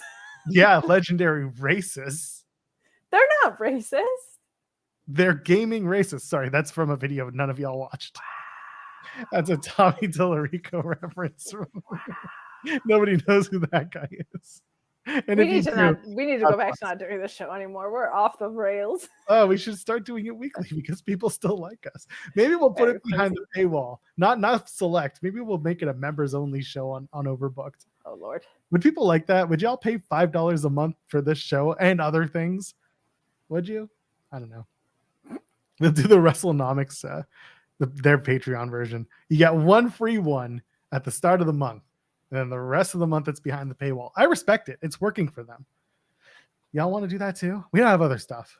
I swear to God. You guys stop being weird in the chat. What is going on? You just can't stop it. Anyway, MJF and Mimosa Joe for the AEW World Championship. Yeah. I'm excited for that. Speaking of Jews. I'm really excited for that. Yeah. Depends on the other things. That's a fair comment. Tell me, by the way, in the comments what y'all want to see in a Fightful Overbook members only section. And don't be weird. No feet.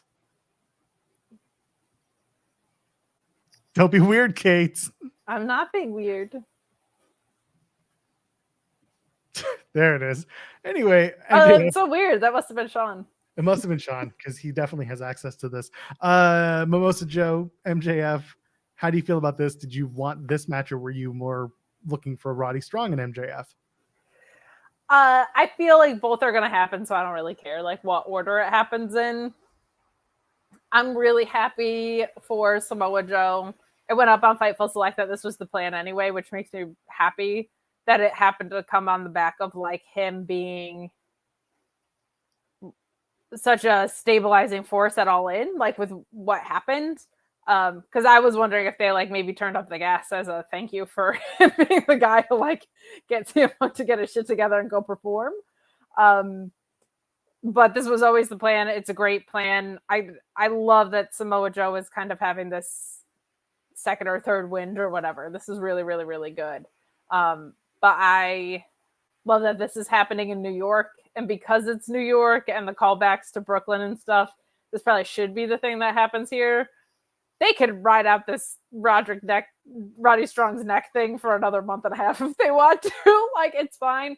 And I also think this moment is probably going to be closer to Full Gear, right? And that like MJF versus Roderick Strong will probably happen closer to the split with Adam Cole, which I'm assuming is going to be at the pay-per-view. So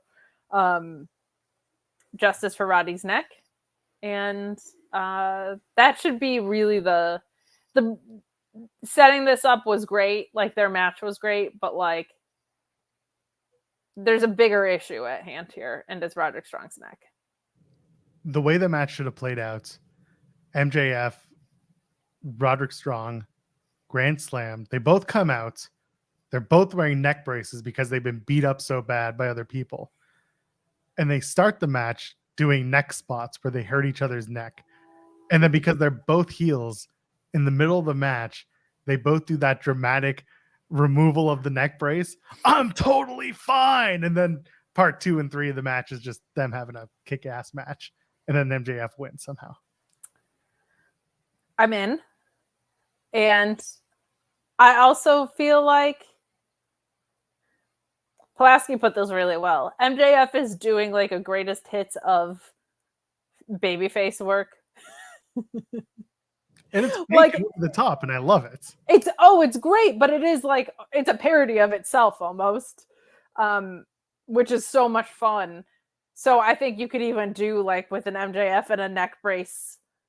He could have the Cody moment where he like unveiled his adversity, right? He could have like the baby face, like slow clap unveiling of the neck brace moment.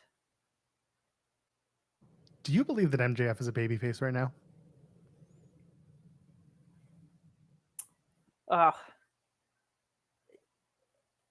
I don't think MJF the character is a babyface right now. I think MJF the performer is a hella babyface right now, but I think he is faking babyfaceness to eventually turn on Adam Cole. Seeing him get babyface reactions though makes me sincerely really happy. It's awesome. He was at City Field today talking shit on Chase Utley. Like, that's just fun. Like, I'm so glad because people boo him because he's a great heel, but I think there's a lot of people that want to cheer him because he's a great wrestler. And so the fact that we've had this like little window to let people do that is awesome. But I think character motivation wise, that guy is still a heel. So I'm in agreement with you, and I think he's playing a heel. Or sorry, he's playing a babyface. Firmly, he is a heel playing what he thinks a babyface should be.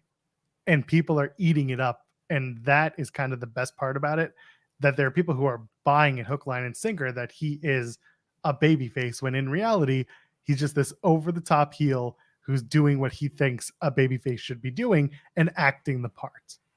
And that's perfect. And then Adam Cole knows how to match that, but Adam Cole also knows how to be not a psychopath. I do think there's some complexity to it. I think his character is bought into the idea that Adam Cole is really his friend, but I think he doesn't know how to turn off the skepticism about it. Like, I think he thinks Adam Cole is his brochacho, but I think he doesn't know how to love. Like, I don't think he knows how to really trust him, and that's going to be what we get. MJF, Mark at Joel's feet. Beautifully said. Pro wrestling podcast. I hate it here. We'll save that super chat towards the end as we finish when we do the AEW stuff. Saraya, Tony Storm, they're doing this whole Tony Storm segments, which we love. Does she win the title on Wednesday? Does she beat Saraya? I don't think so. Because you can't have another Tony Storm title reign that is like a ping pong moment. I think maybe a certain Monet shows up. That would blow the roof off the place. A year after Saraya did her debut? Exactly. A year after Chicken Tenders and Saraya's debut. Which is why I got back to my seat in time for the match, by the way. I was pretty sure that was happening and I wanted to see it. I feel like if you belt up Tony Storm, God, this version of her is so great, though. But I don't think that's the move. But I do think, yeah, Frankie Monet. Yeah, just rebrand Taya. Perfect. I think Paige, holy shit. Wow, we are just using WWE names all night. Paige here. I think Saraya has exactly one successful title defense, though. Somebody shows up to challenge. I'm guessing Mercedes. I wonder if that happens at Wrestle Dream. If Mercedes is cleared, I have no idea. But that could be a cool move. If not, maybe Willow. I don't know what you do, but I don't think the Saraya title reign is one that's going to be one that's like too long or wrestling intensive. But I don't think you can ping pong it back to Tony Storm again to have her have a transitional title reign again. That's kind of why I wish Hikaru Shida had won the Fatal 4-Way to get that match. Because if we'd done Saraya and Shida, or even if Shida had just been like, I didn't lose that title and I want my rematch, my one-on-one contractual rematch, that would have been fine too. Yeah, Saraya and Shida to me would have been almost a no-brainer that Shida wins the title back. But I don't know. Tony Storm capturing the women's championship sounds fun, but it doesn't sound useful in the long term. It doesn't sound like solid creative as much as it would be. And it almost sounds counterintuitive to the unraveling starlet that she is right now. Like, I want her to revel in this for longer. Like, if she wins and is suddenly happy, like, that takes away from all of this hysteria that she's in. The chat saying Thunder Rosa, that's a really good call too. Like, Rosa could show up for that. I don't know if I want Thunder Rosa going for the TBS title and having really, really competitive matches with Chris Statlander, or going after the Women's World Championship right away. That's kind of where my brain is at. I mean, she vacated it, so it feels like story-wise, she should come back to it. Because it's the title that she never lost. But yeah, you could sell me on her and Chris Statlander any day of the week. And also, Awesome. Athena's right there too. Yeah, I've said this a million times before. It feels like Athena and Billy Starks is the final battle show. Yeah. That's the switch. That's when Billy Starks wins that title. And speaking of which, I also said final battle would be Claudio and Eddie, and I still think we're doing that. But this time they're doing winner take all at Grand Slam. Claudio and Eddie. So Thunder Rosa spray paints the title. The thing is, I didn't want to bring this up because like Thunder Rosa, part of the reason why she wanted to be on Collision was because of some of the other people that she didn't want to be a part of, or like be around, reportedly. And so she was going to be exclusively a part of the Collision team. That's why I'm like, maybe give her the TBS title and let Saraya be the women's world champion on Wednesdays, or whoever the women's world champion is. So that's where my brain is at. But as long as she spray paints the title, I'm in. That's fine. And it's got to be a big T and not an X. A lowercase t. Can we talk about Zack Sabre Jr. and Danielson now? No, because we got to talk about Claudio and your favorite Eddie Kingston. Okay, we can talk about that too. That's where I was going to before we did the TR redirect real quick. Claudio and Eddie. Okay. If this match is the main event, first of all, I'd be shocked, but also because it's a winner take all champion, you're guaranteed to see a new champion, and that might be enough for them to make it the main event. It also might tip the hand that Eddie wins because hometown, big pop, big event, yada yada. So I don't know if they're going to do that. Would you put MJF and Samoa Joe in the main event, or would you do Claudio and Eddie in the main event? I mean, not you, the fan. Not you, the fan, Kate. As Eddie Kingston's fiance. No, Mazel tov. Truly, I would do that. Man, it is hard though because you're in MJF's backyard too, right? I actually think this is a situation where it's like actually very okay that you tip the hand and that you basically tell people Eddie Kingston's winning because it's been so long awaited, and I think it's pretty obvious that MJF is going to retain here. So, I would put Eddie Kingston and Claudio in the main event. I also feel like Claudio kind of deserves that. Like, that guy's been working his ass off, and I think he deserves that moment too. And Max has had plenty of main events and is going to have a lot of main events. And I also just feel like it's kind of fire to open the show with Samoa Joe and MJF. Like, my God. Now we also have Rampage. So I don't think you want to do, I wish they wouldn't do a 2-hour Rampage, man. Just go back 10 hours. It's so exhausting to be there live on a Wednesday and go till fucking 12:15. What do we talk about every single year they've done this show? Do the first hour of Rampage before you go live with Dynamite. Do the second hour of Rampage the hour after. Whilst I agree with it, seeing them tape ROH like that makes me think, don't do that. But ROH is a lesser fan service product. Like yes, but even when you go back and watch from TV, like you can't do it. It's so disjointed. The momentum feels so weird. It's so obvious that the crowds that are coming in are different than the ones that stayed at the end. Like there's just also the first year it felt like there was a 2-hour Rampage because they built to 2 hours of extra television because we didn't also have Collision. Last year it felt like they did a 2-hour Rampage because they did one the year before and it was mostly boring and empty, and Muda showed up and that was really cool. Hobbs and Starks got totally screwed over because nobody cared. They did that weird referee thing with Eddie Kingston last year and Sammy Guevara that went nowhere. So that was like not a good use of time. And it feels like we're back in that track. And you have 2 hours of Collision on the other side of it. So I'm like, just go back to a 1-hour Rampage. Because then people sticking around for one more hour to see a main event like Samoa Joe and MJF, they'll do that, of course. So I don't know. I know the people I'm going with are going to want to stay the whole time. And I'm going to be very tired. AEW Grand Slam Dynamite, AEW Grand Slam Rampage, AEW Grand Rapids Collision. AEW Grand Union, a grocery store in America for like a brief moment in the 90s. AEW Grand Bend, Wrestle Dream. AEW 100 Grand Candy Bar. Oh, that's a good one. Thank you. AEW Grand Funk Railroad.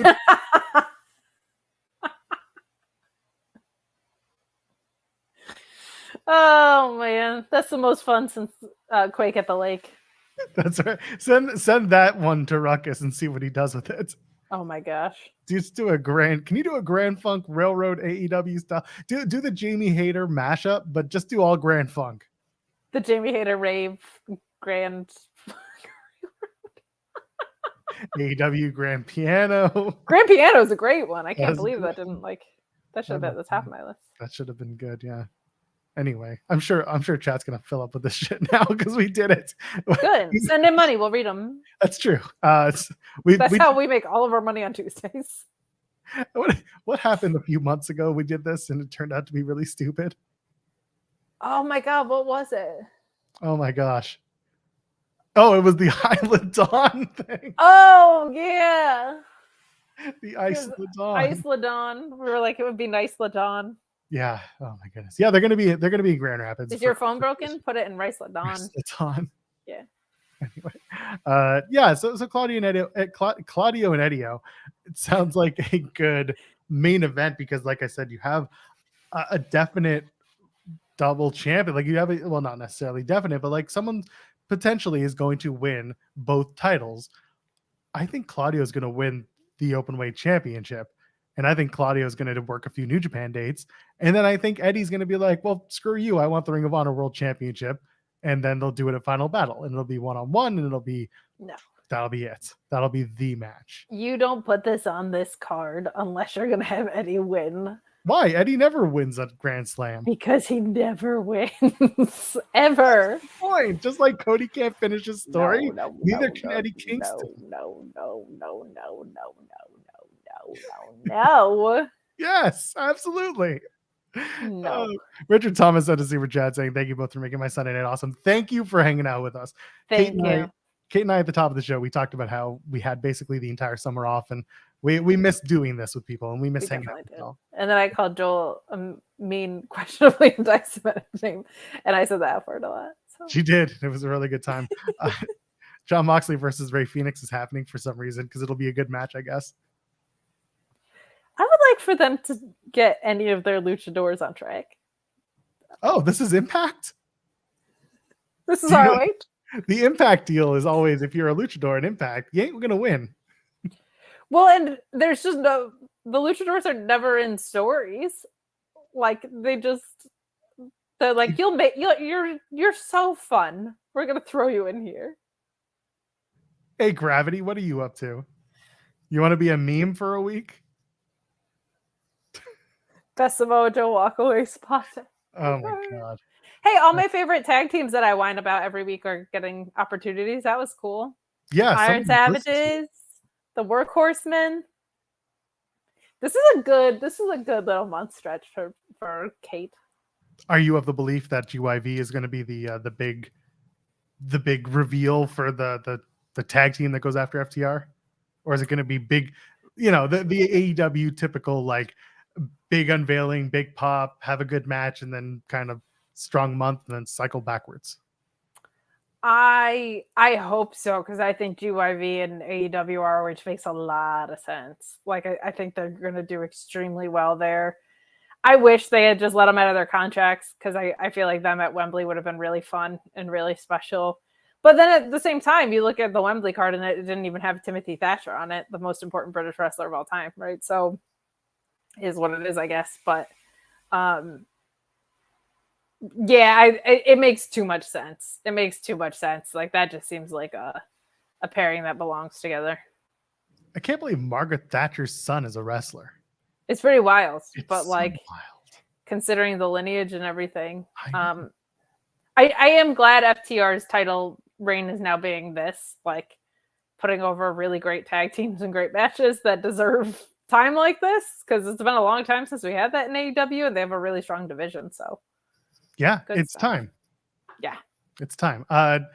On Rampage, we don't have to go through everything, but it's funny that they're doing the 6-man tag for the ROH tag titles. And of course, if there's one thing Ring of Honor is all about, it's not having Ring of Honor matches on Ring of Honor TV for any title. Listen, I said it on In the Weeds, by the way, Monday, Wednesday, Friday, 10 a.m. On this channel. I said to Jeremy, I said, you know where this is going with the Swerve and Adam Page stuff. I said this is going to turn into the Hung Bucks versus Gates of Agony and Brian Cage, and they're going to put the ROH 6-man tag. 100% they are, because then Jeremy was like, no, and I'm like, no, they're going to do that, and then they're going to do an 8-man tag with the Elite, and it's going to be Kenny Omega with Adam Page and the Young Bucks versus Mogul Embassy. Like, it's just the way it's going to be, and then they'll do the Wrestle Dream show, and it's going to be like the Swerve and Hangman story has 3 matches in it, and I'm excited for that. But other than that, like, this is just kind of getting from point A to point B. What do you think? What are we doing here? I think they are going to do that because I think they want to get the 6-man titles off of the Mogul Embassy. Is it because they signed a contract? Because that's what the ROH 6-man tag titles are about, not having contracts and giving them to people? I think it's because,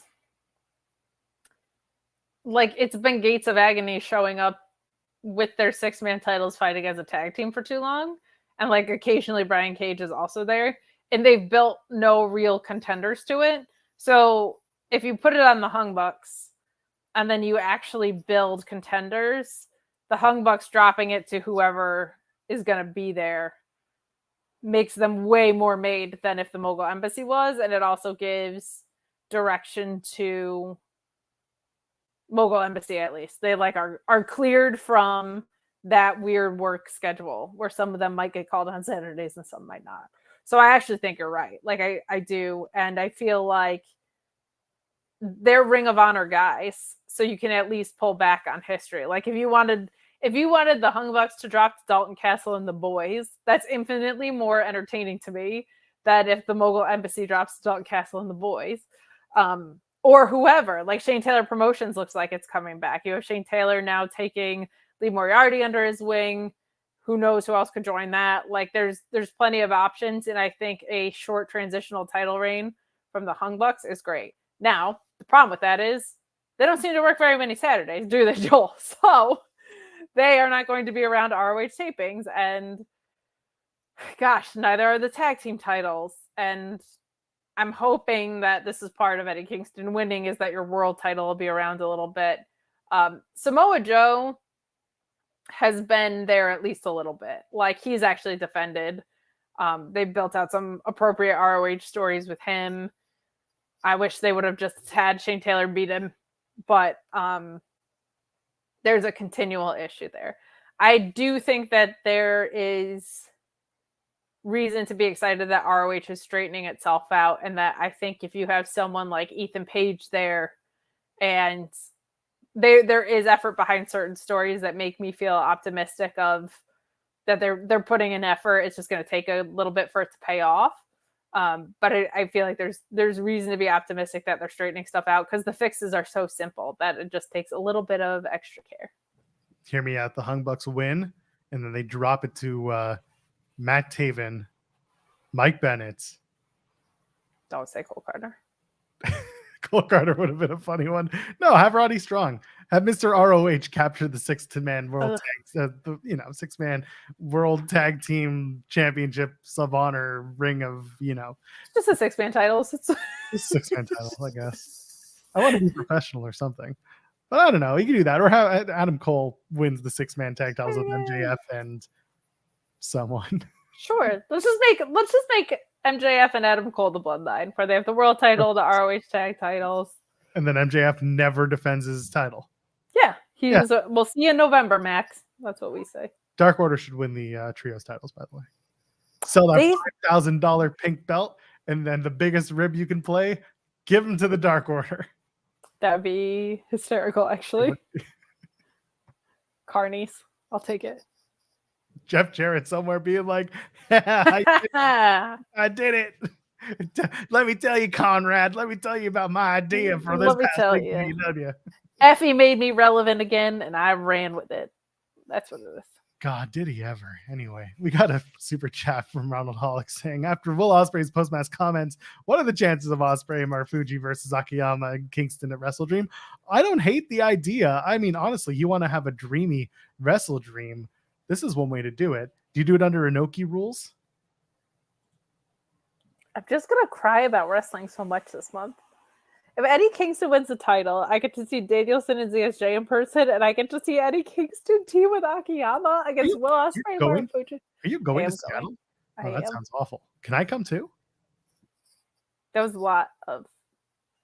Yeah, but if you're paying, I'll come too. Well, no, I'm not paying. Oh, then I guess I am traveling to Seattle, and I will be seeing friend of yours and mine, Miss Val Capone. Friend? Nah, I'm kidding. I love Val. No, I know you can't even fave it with her. She's so great. Her and I were supposed to go to Israel last week. I know. How did that turn out? That show got canceled. That's the wrong one. There it is. So I'm so excited. So the only thing with that is Pro Wrestling Noah is running a show the same day. Oh, but it's okay because Seattle, if Hulk Hogan taught us anything, is that he wrestled 430 days one year because he kept going back and forth between Japan, and because of the time change, he could wrestle twice, brother. I also don't think Noah would be like, no, Marufuji, you can't go get a bunch of exposure for us. With Will Ospreay and Eddie Kingston and Jun Akiyama. They might not love like an Inoki tribute show, I guess, but I don't know. I feel like for one date, they might let Marufuji go. I hope so. It's a really special thing when you get to see wrestlers and their influences together. It's like one of my favorite things in wrestling. Like,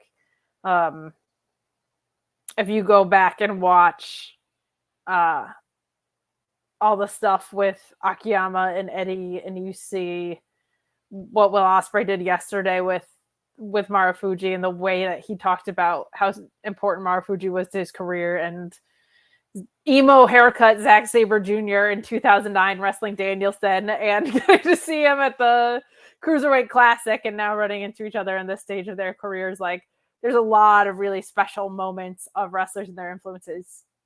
Santos Escobar and Rey Mysterio too, right? Like it's all over the place in wrestling right now. And I think that's one of the most special things.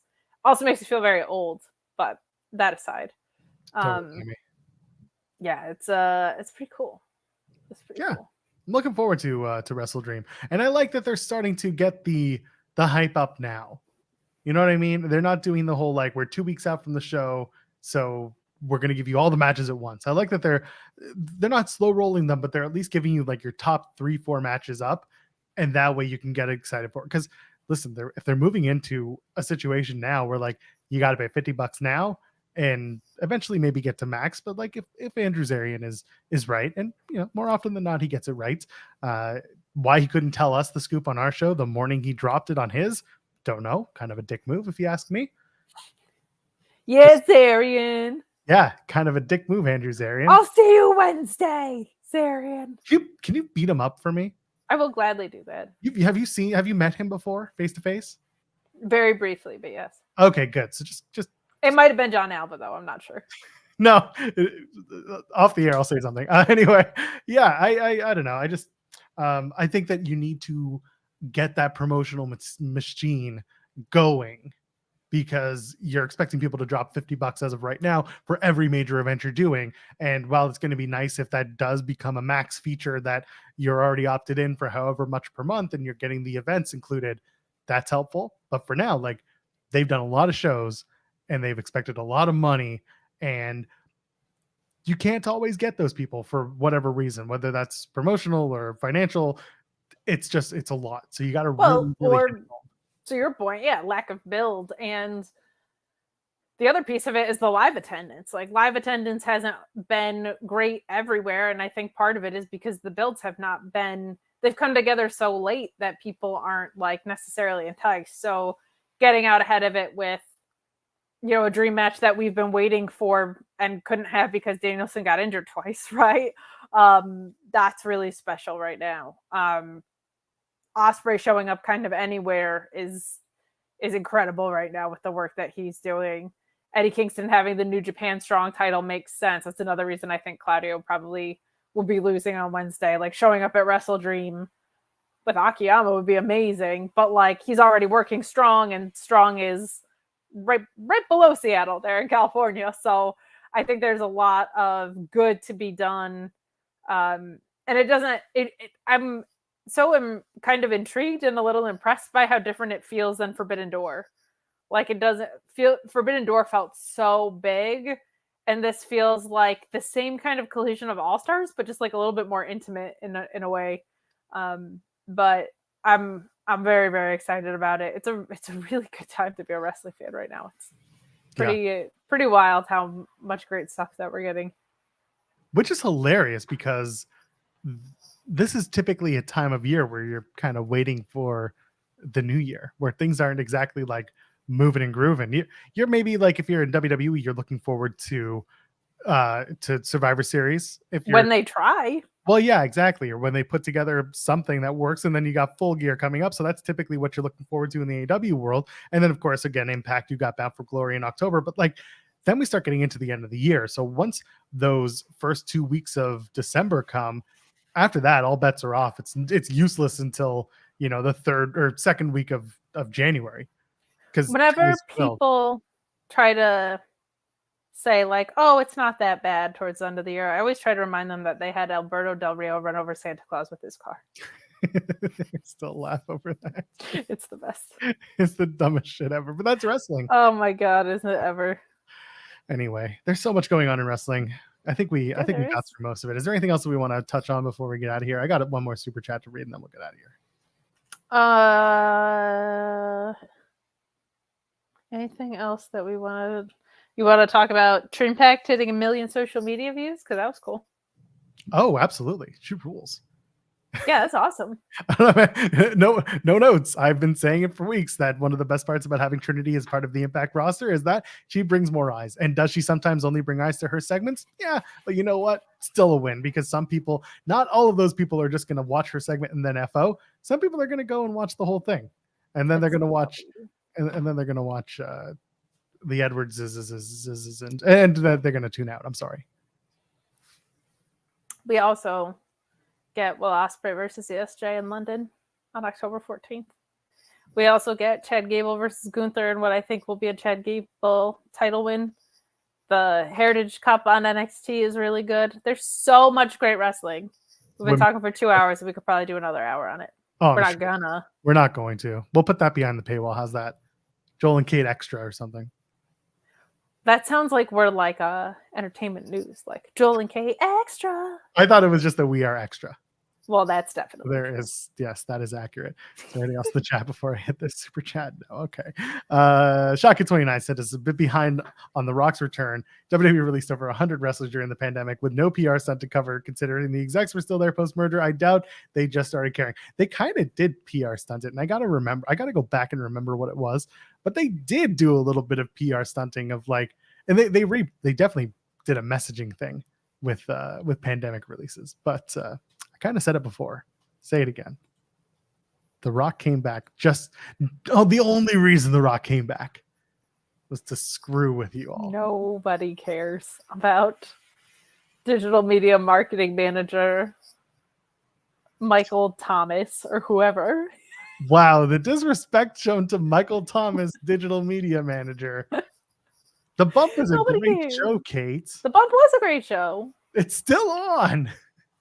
I'm just saying that if it were talent releases, you'd have a stronger argument.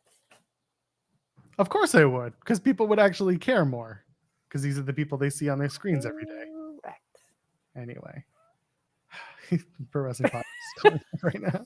You tell him right now. Mike, listen, Michael Thomas, before we end the show, it's not that I don't care. It's that the masses at large don't care. You know who definitely doesn't care? Adam Cole. Because he doesn't even care about his good friend's neck. So you think he cares about digital media manager Michael Thomas? No. But I care. I swear to God, I need Matt Taven to just win a damn championship so I can put that stupid interview up on the website. I just do something. You still haven't posted my Trish Adora one, so I haven't. That's right, because Trish Adora hasn't won really anything. She hasn't won much. She hasn't even been booked on ROH. She hasn't been booked. That's sad. I haven't put up my Nicole Matthews interview either, and that one was a hoot. She had me sitting on the floor with her doing karaoke. I was gonna say, yeah, no, that one is timeless. She go off yesterday. We'll get to it. Anyway, let's get out of here. Kate, do the things. Hey, yeah, you can follow me at Miss Kate Fabe on Twitter and TikTok. You can follow me at Katestagrams on Instagram. You can catch me on Fightful Select every Monday with your Sour Graps review. Tuesdays, Thursdays, and Fridays on the Fightful main channel, doing NXT, ROH, and SmackDown, as well as the Mark Order podcast every Wednesday. But this Wednesday, I'm going to be at Grand Slam. You can tune in to see the two suckers that aren't going, but I will be there. They are suckers. They are suckers. The biggest of suckers. They are. Ryan? Are you kidding me? I hope Ryan hears this and sees this. I hope so, too. You're a sucker. I like Ryan, though. He's pretty good. Ryan's the best. He is pretty good. I'm at Joel Pearl, JOELPEARL. I get in the weeds with Jeremy Lambert every Monday, Wednesday, and Friday here on this channel at 10 a.m. Eastern till noon. Tomorrow, who's my guest in the morning? My God, you think I'd remember these things? AEW JT Lightning Tournament winner Eric Taylor joins us at 10:30 in the morning. We have some really cool interviews coming up. So if you are not subscribed to the channel, you should be subscribed now. You're a damn fool. That's right. There's some good and you stuff. Don't support women. Kate's going to be very excited when I tell her some of the names offline that we're getting very soon. So until then, if you haven't already, drop the thumbs up. See you in the next one. Ladies and gentlemen, friends beyond the binary, we'll see you then.